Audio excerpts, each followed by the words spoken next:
Paris réussi pour Patrice Joly. Le président du conseil départemental de la Nièvre depuis 2011 et depuis hier soir sénateur de son département.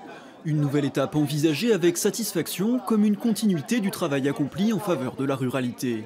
Je sentais qu'il y avait une envie, effectivement, que je puisse porter à l'échelle nationale, dans le cadre d'un mandat parlementaire, cette voix.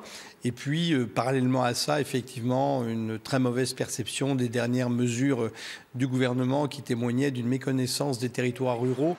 La surprise, elle est venue de Nadia Sologoub. La maire d'hiver droite de Neuvy-sur-Loire devance de 13 voix la sénatrice sortante Anne-Emery Dumas, qui briguait un second mandat sous l'étiquette de La République En Marche.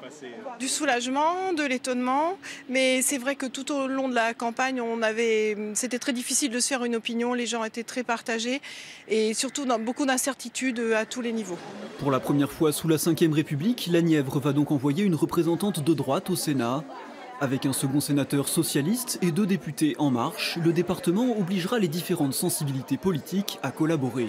Eh bien écoutez, si c'est dans l'intérêt de nos territoires, justement, je pense qu'il est temps de commencer à travailler comme ça. La santé des organisations politiques, ce n'est pas tout à fait mon souci. C'est surtout le fait qu'en définitive, les Niévernais sont sur des valeurs de gauche, c'est-à-dire que le besoin d'avoir un État présent, des collectivités présentes, ça permet d'accéder à certains services et on en manque sur le territoire.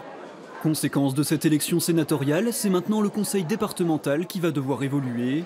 Avec le départ de Patrice Joly, un nouveau président ou présidente devrait le remplacer dans les prochains jours.